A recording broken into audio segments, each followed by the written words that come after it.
형부, 이런 느낌은 처음이에요. 이렇게 큰 건 진짜 처음이에요. 아니에요. 계속해줘요. 멈추지 말아주세요. 지은이의 그곳에 제 입술이 닿을 때마다 금단의 영역을 넘어선다는 전율이 온몸을 휘감았습니다. 금지된 사이라는 생각이 더해져 모든 감각이 예민하게 깨어났습니다. 어둠 속에서 두 개의 그림자가 하나로 합쳐지는 순간 세상의 모든 경계가 무너지는 듯했습니다. 지은이의 몸은 젊음과 생명력으로 가득 차 있었습니다. 그녀의 부드러운 곡선을 따라 손을 움직일 때마다 잊고 있던 열정이 되살아났습니다. 아내와는 다른 그러나 어딘가 닮은 그녀의 몸이 주는 이중적 감각에 어지러움을 느꼈습니다. 안녕하세요. 처제가 하는 미용실에 형부가 가서 일어난 사연입니다. 좋아요와 구독 눌러주시면 고맙겠습니다. 좋아요 버튼을 누르는 것은 무료이고 저에게 많은 격려가 됩니다. 사연 시작합니다. 안녕하세요. 저는 올해 53살 정성호입니다. 처음부터 이런 일이 벌어질 줄 알았다면 그날 미용실 문을 열지 않았을 겁니다. 아니, 어쩌면 더 일찍 문을 열었을지도 모르겠습니다. 인생의 갈림길이란 그런 것이니까요. 선택의 순간에는 그 결과를 알 수 없고 결과를 알게 되었을 때는 이미 돌이킬 수 없는 길을 걷고 있게 됩니다. 20년 넘게 다니던 동네 이발소가 문을 닫았습니다. 사장님이 은퇴한다고 했을 때 저는 그저 다른 이발소를 찾으면 된다고 생각했습니다. 하지만 요즘 동네에는 이발소보다 미용실이 더 많아졌더군요. 젊은 사람들은 다 미용실에 가는 모양입니다. 여보, 언제까지 그렇게 덥수룩하게 다닐 거야? 내일 지은이네 가서 머리 좀 잘라. 아내 혜경의 말에 저는 고개를 저었습니다. 남자가 무슨 미용실이야? 이발소 찾아볼게. 요새 어디 제대로 된 이발소가 있어? 다 없어졌어. 지은이는 남자 머리도 잘 자른다니까.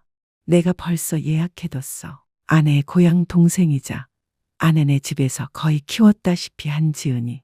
어릴 때 부모님을 사고로 잃고 혜경의 부모님이 걷어 키웠다고 했죠.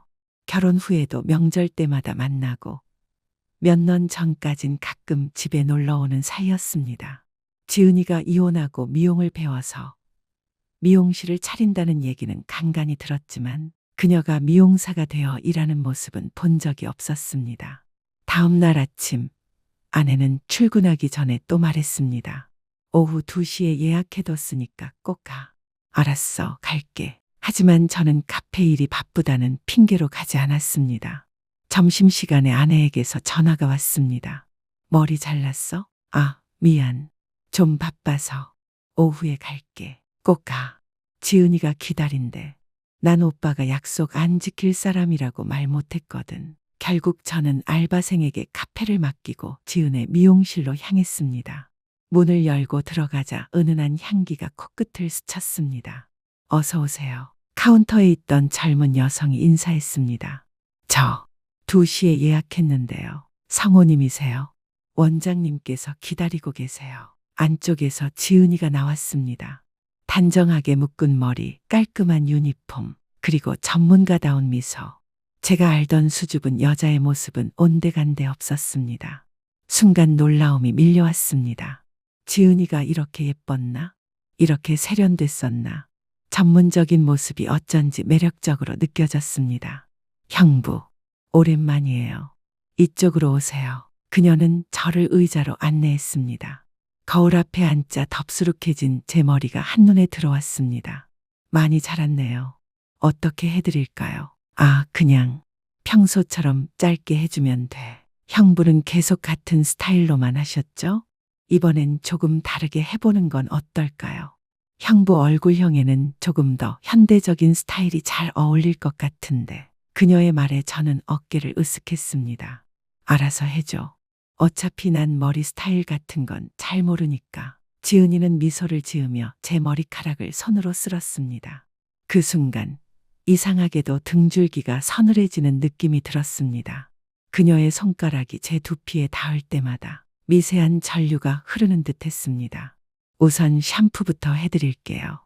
이쪽으로 오세요. 저는 샴푸대로 자리를 옮겼습니다. 눈을 감고 따뜻한 물에 머리를 기댔습니다. 지은이의 손가락이 제 머리카락 사이로 부드럽게 움직였습니다. 그녀의 손길이 이렇게 능숙할 줄은 몰랐습니다. 눈을 감고 있으니 주변 소리가 모두 사라지는 듯 했습니다. 오직 물소리와 그녀의 숨소리만 들렸습니다. 편안하세요? 응, 아주 좋네. 지은이의 손가락이 제 관자놀이를 부드럽게 마사지했습니다. 그리고 목덜미를 따라 내려가더니 어깨를 살짝 눌렀습니다. 저도 모르게 소리가 나왔습니다. 많이 뭉쳤네요. 카페 일이 힘드시죠? 그런가 봐. 샴푸를 마치고 다시 거울 앞에 앉았습니다. 지은이는 전문가다운 손놀림으로 제 머리를 자르기 시작했습니다. 가위 소리가 경쾌했습니다.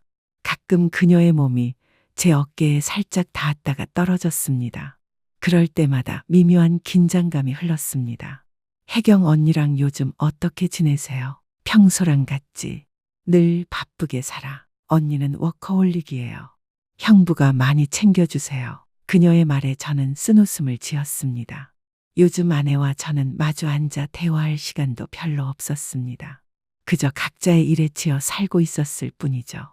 혜경이가 너무 바빠서 요즘은 서로 얼굴 보기도 힘들어. 그래도 형부는 좋으시잖아요. 자기 가게도 있고 그냥 그래. 나이 들수록 새로운 일은 시작하기 힘들더라고. 준수는 어떻게 지내요? 오랜만에 봤더니 정말 많이 컸더라고요. 아들 준수 얘기가 나오자 저는 담담하게 대답했습니다. 외동아들인 준수는 대학생이라 기숙사 생활하고 친구들이랑 노는지 자주 보지도 않네. 무소식이 희소식이지 뭐. 그래도 가끔 연락은 하시죠. 명절 때나 용돈 더 필요할 때 연락 오지. 요즘 애들은 다 그렇잖아. 지은이는 제 머리를 다듬으며 말했습니다. 그래도 변화는 필요한 것 같아요. 같은 모습만 반복하다 보면 지루해지잖아요. 그녀의 말에 저는 깊은 생각에 잠겼습니다. 54년의 인생, 20년이 넘는 결혼 생활, 10년째 운영하는 카페. 모든 것이 익숙하고 안정적이었지만 어쩌면 지루함이란 단어가 제 삶을 가장 잘 설명하는지도 모르겠습니다. 지은의 손길이 제 귀 주변을 다듬을 때 그녀의 숨결이 귓가에 느껴졌습니다. 갑자기 심장이 빠르게 뛰는 것을 느꼈습니다. 거의 다 됐어요. 어떠세요? 거울을 보니 확실히 달라진 모습이었습니다. 덥수룩했던 머리는 깔끔하게 정리되었고 옆머리는 짧게, 윗부분은 약간 볼륨감 있게 스타일링되어 있었습니다. 오, 이거 괜찮네. 형부한테 잘 어울릴 것 같아서 이 스타일로 해봤어요. 지은은 제 어깨에 남은 머리카락을 털어내며 미소를 지었습니다. 그 순간 그녀의 손이 제 목덜미를 스쳤습니다. 아주 짧은 순간이었지만 그 접촉이 일으킨 떨림은 오래도록 남았습니다. 다음에 또 오세요. 한 달에 한 번은 다듬어주는 게 좋아요. 저는 고개를 끄덕였습니다. 계산을 하려는데 지은이 손을 저었습니다. 첫 손님은 서비스예요. 다음에 오실 때 내세요. 아니, 그럴 순 없지. 정말이에요. 형부니까 특별 서비스예요. 결국 저는 그녀의 제안을 받아들였습니다.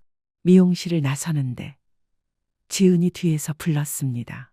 형부, 다음 달 같은 날 같은 시간에 예약해 드릴게요. 그래, 알았어. 집으로 돌아가는 길.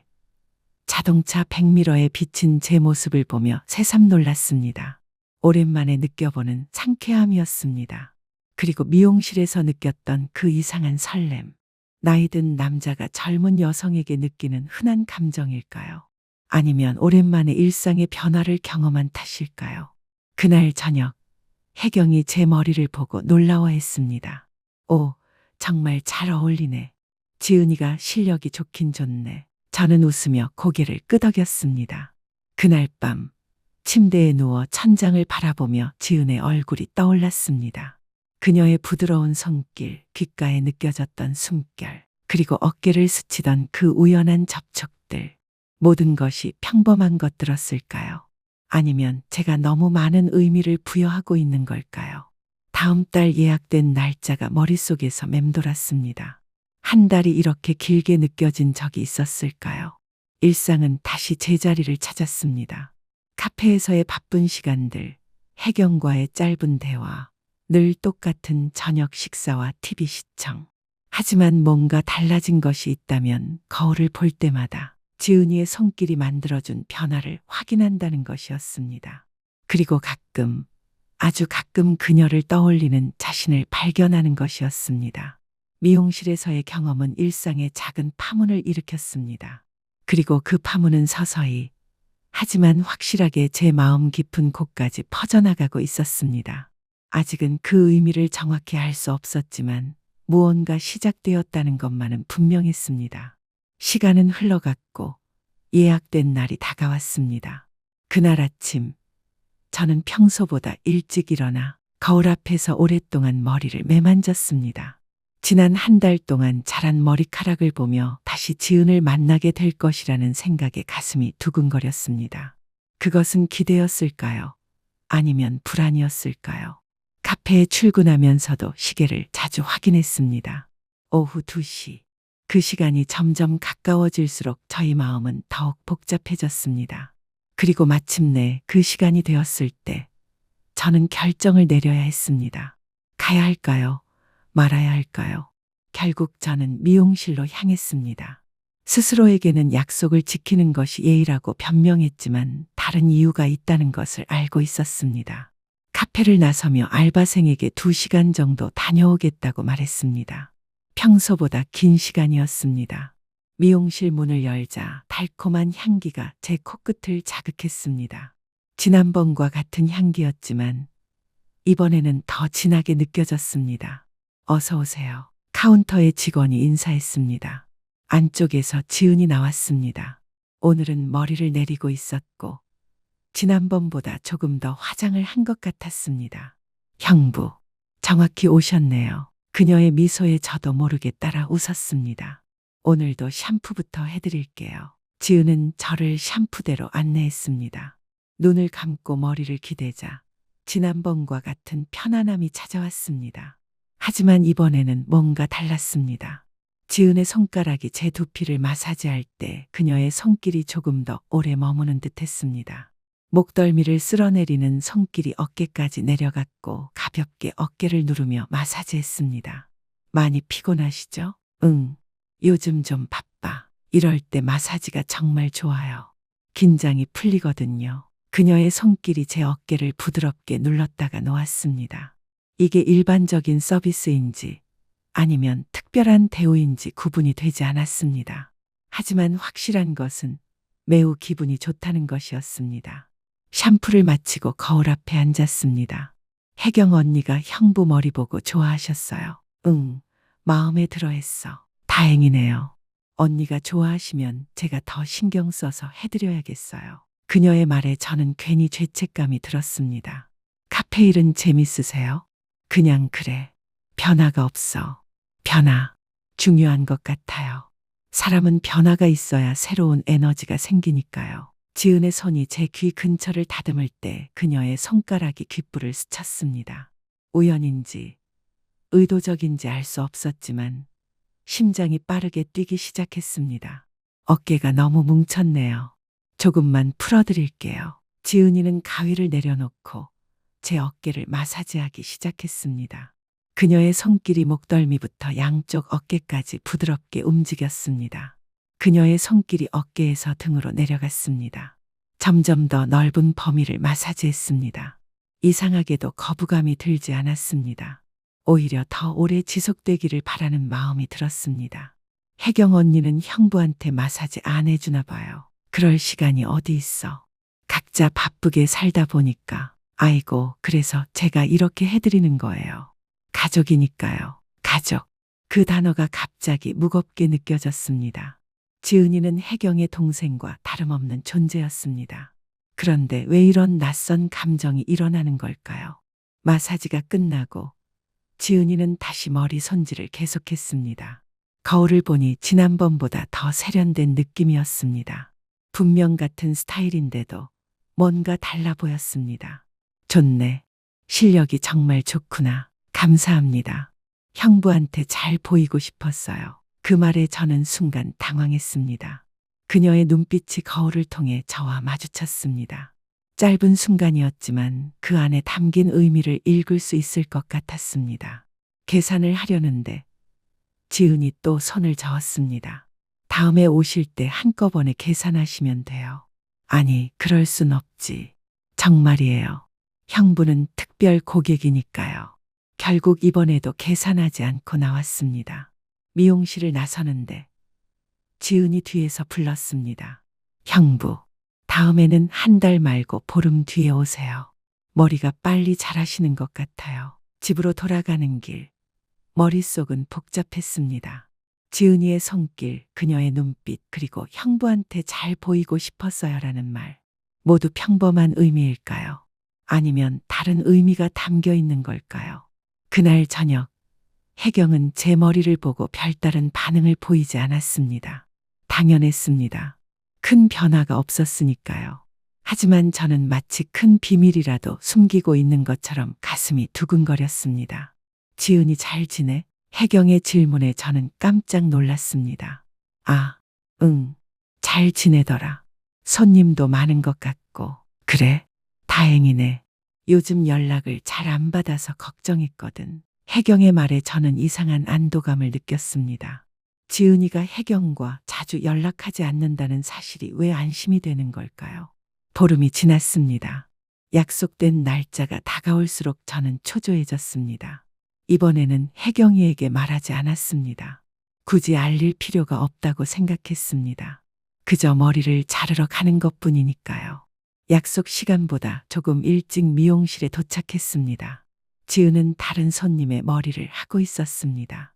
저를 보자 환하게 웃으며 손을 흔들었습니다. 저는 대기석에 앉아 그녀가 일하는 모습을 지켜봤습니다. 전문적인 손놀림, 자신감 넘치는 태도, 손님과 자연스럽게 대화하는 모습. 그녀의 모든 것이 매력적으로 보였습니다. 문득 저와 혜경의 나이 차이가 떠올랐습니다. 우리는 7살 차이였죠. 그렇다면 지은이는 30 후반 아니면 40 초반? 나이를 생각해 보는 동안 지은이가 다가와 샴푸대로 안내했습니다. 이번에는 미용실이 조용했습니다. 다른 손님이 없었습니다. 오늘 마지막 손님이세요. 형부를 위해 시간을 비워뒀어요. 샴푸를 하는 동안 지은의 손길은 더욱 과감해졌습니다. 그녀의 손가락이 제 셔츠 안으로 살짝 들어갔다가 나왔습니다. 우연인지 의도적인지 구분하기 어려웠습니다. 샴푸를 마치고 거울 앞에 앉았습니다. 지은이는 머리를 자르기 시작했지만 이번에는 가위 소리보다 그녀의 숨소리가 더 크게 들렸습니다. 그녀의 몸이 자주 제 어깨와 등에 닿았습니다. 이제는 그것이 우연이 아니라는 것을 알 수 있었습니다. 형부, 요즘 운동하세요. 어깨가 더 단단해진 것 같아요. 아니, 그냥 카페에서 무거운 것 자주 들어서 그럴 거야. 역시 남자는 힘이 있어야 해요. 든든하고 좋잖아요. 그녀의 손이 제 어깨를 꾹 누르며 칭찬했습니다. 거울 속에서 우리의 눈이 마주쳤습니다. 짧은 순간이었지만 그 안에 담긴 의미는 분명했습니다. 머리를 자르는 동안 지은의 손길은 점점 더 담대해졌습니다. 머리카락을 정리한다는 명목으로 귀 뒤와 목덜미를 쓸어내리는 손길이 필요 이상으로 오래 머물렀습니다. 저는 숨을 깊게 들이마셨습니다. 불편하세요? 지은이 물었습니다. 그녀의 눈에는 장난기가 서려 있었습니다. 아니, 괜찮아. 머리 손질이 끝나갈 무렵 지은은 제 앞에 서서 앞머리를 정리했습니다. 그 과정에서 그녀의 몸이 제게 가까이 다가왔습니다. 너무 가까워서 그녀의 향기가 진하게 느껴졌습니다. 거울을 통해 보니 다른 직원들은 이미 퇴근한 듯 했습니다. 미용실에는 우리 둘뿐이었습니다. 이제 다 됐어요. 어떠세요? 거울을 보니 큰 변화는 없었습니다. 그저 조금 다듬어진 정도였죠. 지은이는 제 어깨의 수건으로 남은 머리카락을 털어냈습니다. 그러다가 갑자기 제 목에 뭔가 묻었다며 물티슈를 꺼내 닦아주었습니다. 그녀의 손이 제 목을 감싸고 부드럽게 문지를 때 저는 숨을 멈췄습니다. 자, 이제 됐어요. 하지만 그녀의 손은 여전히 제 목에 머물러 있었습니다. 거울 속에서 우리의 눈이 다시 마주쳤습니다. 이번에는 더 오래. 형부, 그녀의 목소리가 평소보다 낮게 가라앉았습니다. 응, 다음에는 영업시간 후에 오세요. 더 편안하게 해드릴 수 있을 것 같아요. 그 말에 담긴 의미를 모를 리 없었습니다. 저는 침을 꿀꺽 삼켰습니다. 대답을 망설이는 사이 지은의 손이 제 바지로 천천히 내려왔습니다. 괜찮으세요? 그녀의 질문에는 여러 의미가 담겨 있었습니다. 단순히 마사지가 괜찮냐는 것인지, 아니면 우리 사이에 형성되고 있는 이 이상한 분위기가 괜찮냐는 것인지. 응, 괜찮아. 제 대답에 지은은 미소를 지었습니다. 그녀의 손이 잠시 더 머물다가 떨어졌습니다. 다음 주 금요일 저녁 8시에 와주세요. 그때 더 특별한 서비스를 해드릴게요. 이번에는 제가 고집해서 머리 손질 비용을 결제하고 미용실을 나왔습니다. 밖은 이미 어두워져 있었습니다. 저녁 6시가 넘은 시간이었죠. 카페에 돌아가야 한다는 생각보다 방금 일어난 일들이 머릿속을 가득 채웠습니다. 차에 올라 백미러를 봤습니다. 제 얼굴이 낯설게 느껴졌습니다. 달라진 것은 머리 스타일이 아니라 제 눈빛이었습니다. 그 안에는 기대와 불안 그리고 죄책감이 뒤섞여 있었습니다. 집에 돌아가는 길에 혜경에게서 전화가 왔습니다. 여보, 오늘 좀 늦게 들어갈 것 같아. 회식이 있어서. 알았어. 나도 카페 좀 더 보다가 들어갈게. 전화를 끊고 나서 갑자기 죄책감이 밀려왔습니다. 혜경은 항상 바쁘게 일했고 저 역시 카페 일로 늦게 들어가는 날이 많았습니다. 그렇게 우리는 서로의 빈자리를 당연하게 받아들였습니다. 그 빈자리에 다른 무언가가 들어설 수 있다는 생각은 하지 못했을 겁니다. 카페에 돌아와 마감 준비를 했습니다. 직원들이 퇴근하고 혼자 남아 테이블을 닦으며 생각에 잠겼습니다. 지은과의 만남은 단순한 미용실 방문을 넘어서고 있었습니다. 그녀의 의도는 분명했고 더 충격적인 것은 제가 그것을 거부하지 않았다는 사실이었습니다. 혜경의 여동생과 같은 사람, 가족이라고 여겼던 사람, 그녀와의 관계가 변하고 있다는 사실이 저를 혼란스럽게 했습니다. 하지만 동시에 오랜만에 느껴보는 설렘과 기대감은 부정할 수 없었습니다. 집에 돌아왔을 때 혜경이는 아직 들어오지 않았습니다. 텅 빈 집에서 저는 소파에 앉아 오늘 있었던 일을 곱씹었습니다. 다음 주 금요일 저녁 8시. 그 약속을 지켜야 할까요? 이미 너무 멀리 와버린 걸까요? 아니면 아직 돌아갈 수 있을까요? 그날 밤 혜경이 돌아왔을 때 저는 이미 잠든 척했습니다. 일주일이 흘렀습니다. 금요일이 다가올수록 저는 더욱 초조해졌습니다. 카페에서 실수도 자주 했고 손님과의 대화에 집중하지 못했습니다. 머릿속은 온통 지은과의 만남으로 가득 차 있었습니다. 목요일 밤 혜경에게 거짓말을 했습니다. 내일 저녁에 대학 동창들 모임이 있어. 늦게 들어올 것 같아. 혜경이는 특별한 의심 없이 고개를 끄덕였습니다. 오랜 결혼 생활 동안 우리는 서로를 의심할 이유가 없었습니다. 그것이 제게는 더 큰 죄책감으로 다가왔습니다. 금요일이 왔습니다. 하루 종일 시계만 보며 시간이 가기를 기다렸습니다. 6시가 되자마자 카페를 직원에게 맡기고 나왔습니다. 차를 몰고 지은의 미용실 근처까지 갔지만 바로 들어가지 않았습니다. 주차장에 차를 세우고 한참을 고민했습니다. 모든 것이 불확실했지만 한 가지 확실한 것은 제가 이미 마음속으로는 선을 넘어버렸다는 사실이었습니다. 7시 50분. 저는 결심을 하고 차에서 내렸습니다. 미용실 앞에 도착했을 때 불은 켜져 있었지만 영업 종료 팻말이 걸려 있었습니다. 잠시 망설이다 문을 두드렸습니다. 지은이 문을 열었습니다. 평소의 유니폼이 아닌 캐주얼한 옷차림이었습니다. 머리는 살짝 젖어 있었고 화장은 더 진해져 있었습니다. 저는 미용실 안으로 들어섰습니다. 평소와 달리 조명이 어둡게 되어 있었고 은은한 음악이 흘러나오고 있었습니다. 샴푸대와 작업대가 있는 공간이 아닌 안쪽의 작은 방으로 저를 안내했습니다. 여기서 좀 더 편하게 얘기할 수 있을 것 같아요. 방에는 소파와 작은 테이블이 있었습니다. 테이블 위에는 와인 한 병과 2개의 잔이 놓여 있었습니다. 앉으세요, 형부. 저는 소파에 앉았고 지은은 제 옆에 앉았습니다. 평소보다 훨씬 가까운 거리였습니다. 와인 한 잔 하실래요? 오늘은 특별한 날이니까요. 그래, 고마워. 지은은 와인을 따라 제게 건넸습니다. 잔을 받으며 우리의 손이 스쳤고 그 접촉이 전기처럼 느껴졌습니다. 형부, 사실 오늘 머리 자르러 오신 게 아니란 거 알고 계시죠? 지은의 직설적인 질문에 저는 당황했습니다. 하지만 이미 이 자리에 온 이상 거짓말은 의미가 없었습니다. 응, 알고 있어. 저도 그래요. 사실 처음부터 형부에게 관심이 있었어요. 지은의 고백에 저는 말을 잇지 못했습니다. 그녀는 제 손을 잡았습니다. 괜찮으세요? 불편하시면 그만둘게요. 아니, 괜찮아. 그 말을 신호로 지은은 조금 더 가까이 다가왔습니다.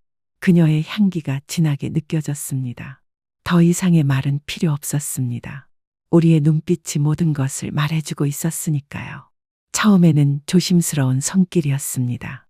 마치 오랫동안 봉인되어 있던 보물 상자를 여는 듯한 떨림이 손끝에 맴돌았습니다. 지은의 손이 제 얼굴을 감싸 쥐었을 때 그 온기가 피부를 통해 심장으로 직행했습니다. 입맞춤은 망설임과 열망이 뒤섞인 채 이루어졌습니다. 꿈결 같은 순간이었습니다. 옷자락이 서서히 열리며 드러나는 그녀의 피부는 달빛을 품은 듯 은은하게 빛났습니다. 손끝으로 그 윤곽을 따라갈 때마다 시간이 멈춘 듯 했습니다. 20해가 넘는 결혼 생활 동안 단 한 번도 경험하지 못했던 감각들이 물밀듯이 밀려왔습니다. 익숙하면서도 새로운 감촉. 그것은 마치 잊고 있던 첫사랑의 기억을 되살리는 것과 같았습니다. 지은이는 제 것을 보고 놀랐습니다. 형부, 이런 느낌은 처음이에요. 이렇게 큰 건 진짜 처음이에요. 아니에요. 계속해줘요. 멈추지 말아주세요. 지은이의 그곳에 제 입술이 닿을 때마다 금단의 영역을 넘어선다는 전율이 온몸을 휘감았습니다. 혜경의 동생, 가족과도 같은 존재였던 그녀의 모습은 이제 완전히 다른 의미로 다가왔습니다. 그 사실이 주는 금지된 쾌감이 더해져 모든 감각이 예민하게 깨어났습니다. 어둠 속에서 두 개의 그림자가 하나로 합쳐지는 순간 세상의 모든 경계가 무너지는 듯했습니다. 지은의 몸은 젊음과 생명력으로 가득 차 있었습니다. 그녀의 부드러운 곡선을 따라 손을 움직일 때마다 잊고 있던 열정이 되살아났습니다. 혜경과는 다른 그러나 어딘가 닮은 그녀의 몸이 주는 이중적 감각의 어지러움을 느꼈습니다. 숨결이 뜨거워지고 심장 박동이 빨라지면서 우리는 점점 더 깊은 곳으로 빠져들었습니다. 마치 금지된 책을 처음 발견한 아이처럼 그 비밀스러운 황홀경에 빠져들었습니다. 서로의 이름을 속삭이는 순간 그것은 단순한 이름이 아닌 금기를 깨는 주문과도 같았습니다. 절정의 순간 세상의 모든 소리가 사라지고 오직 우리 둘만이 존재하는 듯했습니다. 시간과 공간의 경계가 흐려지며 영원 같은 찰나가 흘렀습니다. 그 순간의 황홀함은 말로 표현할 수 없는 것이었습니다. 마치 오랫동안 갈증을 느끼던 사막의 여행자가 마침내 오아시스를 발견한 듯한 충만함이었습니다. 사랑을 나눌 때마다 이것이 옳은 일인지 그른 일인지의 경계가 흐려졌습니다. 마치 별빛 가득한 밤하늘을 홀로 바라보는 것처럼 그 순간만큼은 세상의 모든 도덕과 규범이 멀리 떨어져 있는 것 같았습니다. 그것은 단순한 육체적 욕망의 해소가 아니라 오랫동안 억눌려왔던 감정의 폭발이었습니다. 적어도 그때는 그렇게 느꼈습니다. 집으로 돌아가는 길, 저는 완전히 다른 사람이 된 것 같았습니다. 죄책감보다는 이상하게도 해방감이 더 컸습니다. 마치 오랫동안 갇혀있던 세상에서 벗어난 것처럼 자유로웠습니다. 하지만 집 앞에 도착했을 때 현실이 저를 덮쳤습니다. 창문 너머로 보이는 것일 불빛. 그곳에는 혜경이 저를 기다리고 있을 겁니다. 그래도 저는 집 안으로 들어갔습니다. 혜경은 소파에서 TV를 보고 있었습니다. 왔어? 모임 어땠어? 응, 좋았어. 오랜만에 만나니까 할 얘기가 많더라고. 거짓말이 너무 쉽게 나왔습니다. 혜경이는 특별한 의심 없이 고개를 끄덕였습니다. 침실로 들어가 옷을 갈아입으며 저는 거울 속 제 모습을 바라봤습니다. 정말 달라진 게 있을까요? 아니면 모든 것이 제 착각일까요? 하지만 한 가지 확실한 것은 이제 돌이킬 수 없는 강을 건넜다는 사실이었습니다. 그리고 그 강의 이름은 배신이었습니다. 그날 이후로 지은이와 저는 일주일에 한 번씩 만나기 시작했습니다. 항상 금요일 저녁이었고 항상 같은 거짓말이었습니다. 동창회, 업체 미팅, 세미나. 혜경은 의심하지 않았습니다. 지은의 미용실은 이제 단순한 머리 손질을 받는 곳이 아니었습니다. 그곳은 제가 다른 사람이 될 수 있는 공간이었습니다. 혜경의 남편도 카페 사장도 아닌 그저 한 남자로서 존재할 수 있는 곳이었습니다. 형부, 오늘은 어때요? 기분이 안 좋아 보여요. 그날도 미용실에 갔습니다. 저는 소파에 앉아 지은이 건넨 와인을 홀짝였습니다. 조금 피곤해서 그래. 스트레스 많이 받으셨나 봐요. 제가 풀어드릴게요. 지은은 제 뒤로 와서 어깨를 마사지하기 시작했습니다. 그녀의 손길은 이제 익숙했습니다. 처음의 어색함과 죄책감은 점차 희미해지고 있었습니다. 혜경 언니한테 들었어요. 요즘 카페가 잘 안 된다면서요. 응, 경기가 안 좋아서 손님이 줄었어. 걱정 마세요. 곧 좋아질 거예요. 형부는 열심히 사시니까. 그녀의 위로가 따뜻하게 느껴졌습니다. 혜경은 요즘 제 고민을 들어주는 일이 거의 없었습니다. 너무 바빠서 혹은 서로 할 말이 없어서일 수도 있습니다. 그런데 형부, 혹시 죄책감 같은 거 안 느끼세요? 갑작스러운 지은의 질문에 저는 와인잔을 내려놓았습니다. 물론 느끼지. 하지만 이상하게도 그 죄책감보다 더 강한 감정이 있어. 어떤 감정이요? 저는 잠시 생각했습니다. 정확히 어떤 감정인지 표현하기 어려웠습니다. 살아있다는 느낌, 오랜만에 느껴보는 설렘 같은 거. 지은은 미소를 지었습니다. 그녀는 제 앞으로 와서 무릎을 꿇고 앉았습니다. 저도 그래요. 죄책감이 있지만 그보다 더 강한 감정이 있어요. 형부와 함께 있으면 모든 걱정이 사라져요. 그날 밤도 우리는 서로를 갈구하는 마음을 숨기지 않았습니다. 육체를 넘어 감정적으로도 점점 깊어지고 있었습니다. 그것이 더 위험한 일이라는 것을 알면서도 멈출 수 없었습니다. 만남은 계속 이어졌습니다. 매번 같은 장소, 같은 시간이었지만 만날 때마다 조금씩 더 친밀해졌습니다. 지은은 제게 자신의 이야기를 들려주었고 저 역시 평소에는 누구에게도 하지 않던 이야기를 그녀에게 했습니다. 형부 언제부터 카페를 하셨죠? 45대부터니까. 거의 10년 됐네. 그전에는 뭐 하셨어요? 회사원이었지. 평범한 직장이었어. 왜 그만두셨어요? 저는 잠시 과거를 회상했습니다. 뭔가 내 인생을 내가 통제하고 싶었어. 매일 같은 일상, 누군가의 지시에 따라 살아가는 것이 답답했거든. 그래서 카페를 선택하신 거예요. 응. 처음에는 좋았어. 내 공간, 내 규칙으로 사는 것이. 하지만 시간이 지나면서 그것도 결국 일상이 되더라고. 같은 음료, 같은 손님, 같은 대화. 어쩌면 난 변화를 갈망하는 사람인지도 몰라. 지은이는 제 손을 잡았습니다. 그래서 저를 만나신 거예요. 변화가 필요해서. 그 질문에 저는 솔직하게 대답했습니다. 처음에는 단순한 호기심이었을 거야. 하지만 지금은 너와 함께 있는 시간이 내 삶의 유일한 탈출구가 된 것 같아. 탈출구. 그런 의미라면 기분이 좋지 않네요. 아니, 그런 뜻이 아니야. 너는 내게 새로운 세상을 보여주는 창문 같아. 내가 잊고 있던 감정들을 다시 느끼게 해주는. 지은이의 눈에 눈물이 고였습니다. 그녀는 제 품에 안겼습니다. 저도 형부 만나면서 많이 달라졌어요. 이혼 후에 정말 힘들었거든요. 미용을 배우면서 겨우 일어섰는데 형부를 만나고 정말 살아있다는 느낌이 들었어요. 형부, 정말 사랑해요. 사랑. 그 단어가 공기 중에 떠다녔습니다. 저는 그 말에 어떻게 반응해야 할지 몰랐습니다. 우리의 관계를 사랑이라고 정의할 수 있을까요? 아니면 그저 외로움과 욕망이 만들어낸 환상일까요? 나도 너에게 특별한 감정이 있어. 조심스럽게 대답했습니다. 사랑해라는 말을 직접적으로 하지는 못했습니다. 아내가 있는 제가 그녀의 여동생과 같은 존재에게 사랑을 말할 수는 없었습니다. 6번째 만남부터는 이제 미용실이 아닌 지은의 아파트에서 만났습니다. 그곳은 더 편안했고 더 은밀했습니다. 미용실에서의 만남은 언제나 불안했습니다. 혹시 아는 사람이 볼까봐, 혹은 혜경이 들를까봐. 하지만 지은이의 집은 완전히 다른 세계였습니다. 지은이의 아파트는 작지만 아늑했습니다. 혼자 사는 공간이라 군더더기 없이 정리되어 있었습니다. 벽에는 몇 장의 사진이 걸려 있었는데 그 중에는 혜경이와 함께 찍은 사진도 있었습니다. 묘한 감정이 들었습니다. 언니 사진 신경 쓰이세요? 치울까요? 아니, 괜찮아. 그냥 가끔 현실을 잊게 될 때가 있어서.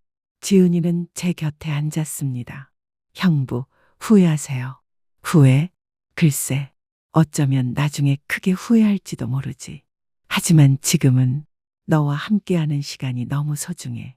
그녀는 제 손을 꼭 잡았습니다. 저도 마찬가지예요. 가끔은 죄책감에 잠을 못 이룰 때도 있어요. 언니한테 너무 미안하고. 하지만 형부 없이는 살 수 없을 것 같아요. 그 말에 저는 깊은 생각에 잠겼습니다. 우리 앞으로 어떻게 될까? 제 질문에 지은은 한숨을 내쉬었습니다. 모르겠어요. 그냥 지금을 살아요. 내일 일은 내일 생각하면 되잖아요. 그렇게 우리는 현실을 외면한 채 지은의 아파트에서 또 다른 세계를 만들어갔습니다. 그곳에서는 혜경이도 죄책감도 존재하지 않았습니다. 오직 우리 둘만의 공간이었습니다. 시간은 흘러 2달이 지났습니다. 이제 금요일 저녁은 온전히 지은을 위한 시간이 되었습니다. 혜경에게는 여전히 같은 거짓말을 했고 그녀는 여전히 의심하지 않았습니다. 아니, 의심하지 않는 척했는지도 모릅니다. 어느 금요일 밤 지은이의 아파트에서 저녁을 먹고 있을 때였습니다. 지은이 갑자기 심각한 표정으로 물었습니다. 형부, 솔직히 대답해 주세요. 저랑 언니 중에 누구를 더 사랑하세요? 그 질문에 저는 숟가락을 내려놓았습니다. 피할 수 없는 질문이었습니다. 그건 다른 종류의 감정이야. 어떻게 다른데요? 혜경이는 20년 넘게 함께한 가족이고 인생의 동반자야. 준수의 엄마이기도 하고. 그런데 너는 말을 잇지 못했습니다. 지은이는 슬픈 눈으로 질문했습니다. 저는 그냥 불륜 상대인가요? 아니, 그런 게 아니야. 너는 내게 새로운 삶을 보여준 사람이야. 오랫동안 잊고 있던 감정들을 되살려준 사람이고. 그럼 언니를 떠나서 저와 함께할 수 있으세요? 갑작스러운 질문에 저는 숨을 깊게 들이마셨습니다. 사실 이런 질문이 언젠가 나올 것이라고 예상은 했지만 막상 직면하니 대답하기 어려웠습니다. 대답하기 어려우시죠? 알아요. 제가 너무 이기적인 거죠. 지은이의 눈에 눈물이 고였습니다. 저는 그녀의 손을 잡았습니다. 이기적인 건 나야. 혜경이도 너도 모두 상처 입히면서 내 감정만 좇고 있으니까. 그래도 저는 형부를 원해요. 언젠가 우리가 정식으로 함께할 수 있을까요? 그 질문에 대답하고 싶었지만 확신이 없었습니다. 혜경이와 결혼 생활을 끝내고 지은이랑 새 출발을 한다. 가능한 일일까요? 주변 사람들은 어떻게 생각할까요? 특히 혜경이는 얼마나 상처받을까요? 그리고 아들 준수는 제가 너무 사랑하는 아들입니다. 아들과의 관계까지 망치는 선택을 할 수 있을지 자신이 없었습니다. 모르겠어. 시간이 필요해. 지은이는 슬픈 미소를 지었습니다. 알았어요. 기다릴게요. 형부가 결정할 때까지. 그날 밤도 지은이의 울창한 숲속을 구경하며 옹달샘에 물을 마셨습니다. 하지만 마음은 무거웠습니다. 이 관계가 어디로 흘러갈지, 어떤 결말을 맞이할지 상상할 수 없었습니다. 하지만 한 가지 확실한 것은 이제 예전으로 돌아갈 수 없다는 사실이었습니다. 집에 돌아온 것은 자정이 넘은 시간이었습니다. 혜경이는 이미 잠들어 있었습니다.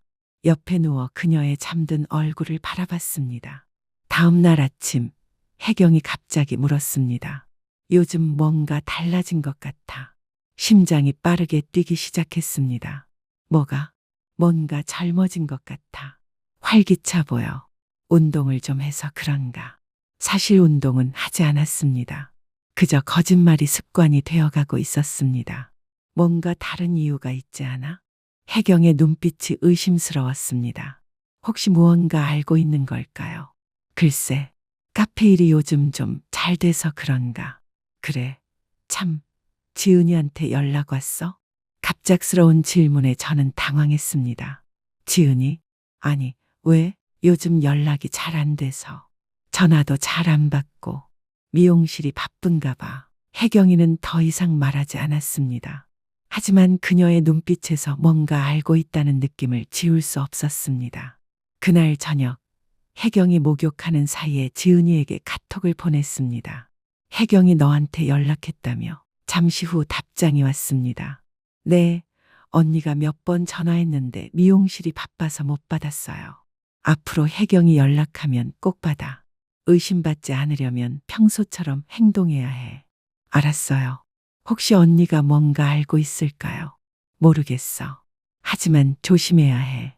카톡 창을 닫고 기록을 삭제하면서 불안감이 밀려왔습니다. 일주일 후, 지은이랑 만나는 날이 되었습니다. 이번에는 조금 특별했습니다. 지은의 생일이었기 때문입니다. 저는 그녀를 위해 작은 선물을 준비했습니다. 은색 팔찌였습니다. 지은이의 아파트에 도착해 초인종을 눌렀습니다. 하지만 대답이 없었습니다. 이상하다고 생각하며 다시 눌렀지만 여전히 아무런 반응이 없었습니다. 전화를 걸었지만 받지 않았습니다. 30분 정도 기다렸지만 지은이는 나타나지 않았습니다. 결국 집으로 돌아왔습니다. 현관문을 열자 불이 꺼져 있었습니다. 혜경이도 없었습니다. 이상하다고 생각하며 거실 불을 켰습니다. 그리고 그곳에서 혜경이와 지은이가 소파에 나란히 앉아 있는 모습을 발견했습니다. 두 사람의 눈은 붉게 부어 있었습니다. 분명 울었던 흔적이었습니다. 뭐야, 이게. 혜경이 천천히 일어섰습니다. 더 이상 거짓말은 그만해. 심장이 멎는 듯 했습니다. 모든 것이 드러난 것이었습니다. 혜경이는 테이블 위에 있던 봉투를 집어 던졌습니다. 그 안에는 사진들이 있었습니다. 지은이의 아파트에 들어가는 제 모습, 함께 식사하는 모습, 심지어 사랑을 나누는 모습까지. 언제부터 알고 있었어? 혜경의 눈에서 눈물이 흘러내렸습니다. 한 달 전부터 금요일마다 이상했어. 처음에는 단순히 의심만 했는데 그래서 사람을 고용했어. 널 따라다니도록. 변명하지 마. 지은이가 일어섰습니다. 언니, 미안해요. 정말 미안해요. 제가 다 잘못했어요. 혜경이는 고개를 저었습니다. 너는 내 동생이나 다름없었어. 어떻게 나에게 이럴 수 있어? 저도 몰라요. 그냥 형부를 사랑하게 됐어요. 사랑? 그게 사랑이야? 언니의 남편을 빼앗는 게. 저는 그 자리에 얼어붙은 채 서 있었습니다. 모든 것이 악몽 같았습니다. 제가 저지른 행동의 결과가 이렇게 끔찍할 줄은 몰랐습니다. 혜경아, 내 잘못이야. 지은이는 잘못이 없어. 둘 다 잘못했어. 하지만 네가 더 책임이 크지. 넌 내 남편이었으니까. 이었으니까라는 과거형이 심장을 찔렀습니다. 난 이미 결정했어. 내일 변호사를 만날 거야. 이혼 서류를 준비하기로. 그 말에 저는 충격을 받았습니다.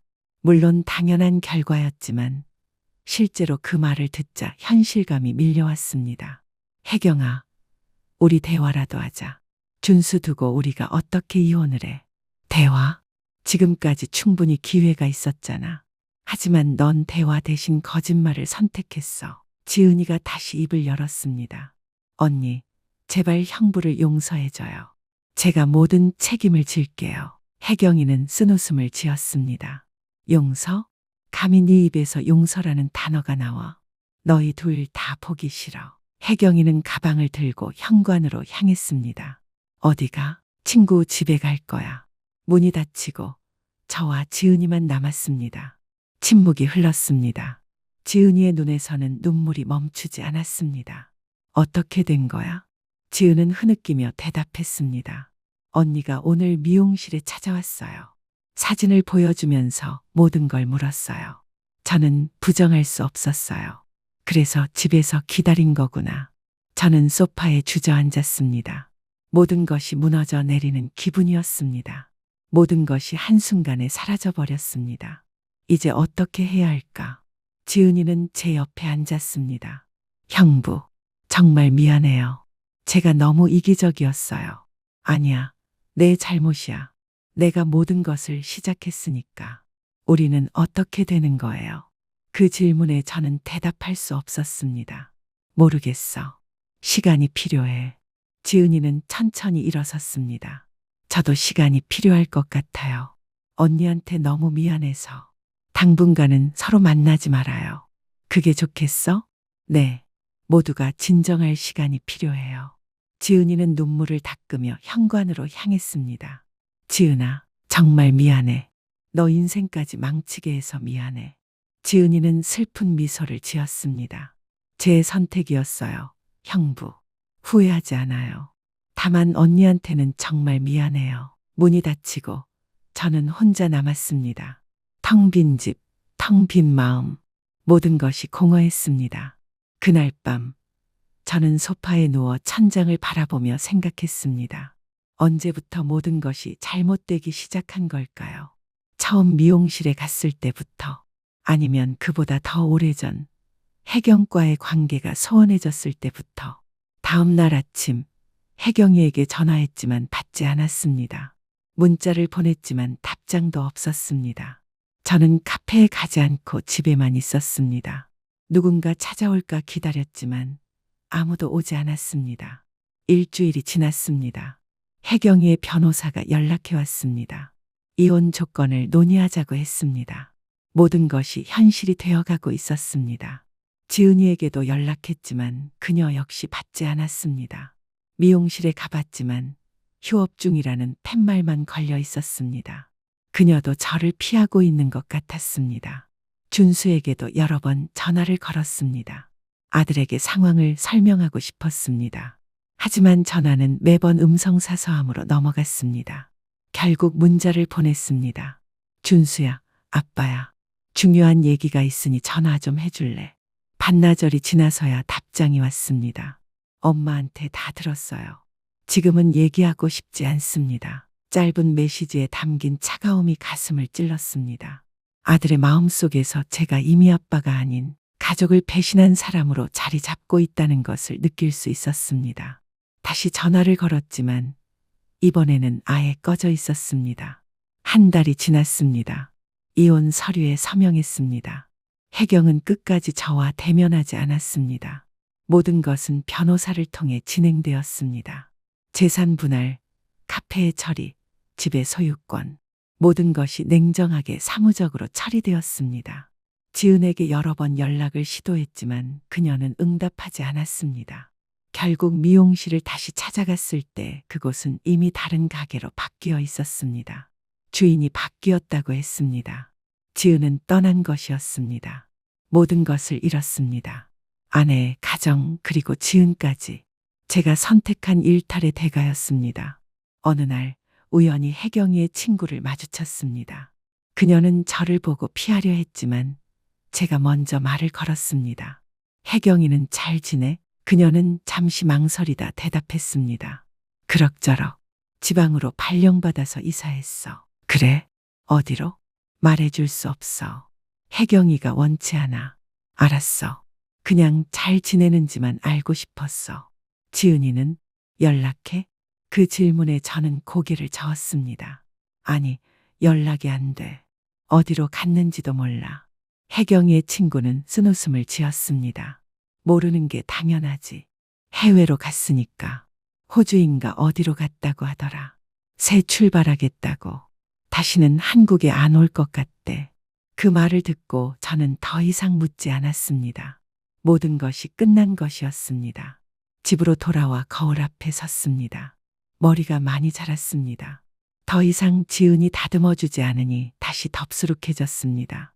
눈 밑에는 다크서클이 짙게 내려앉았고 주름도 더 깊어진 것 같았습니다. 거울 속의 그림자.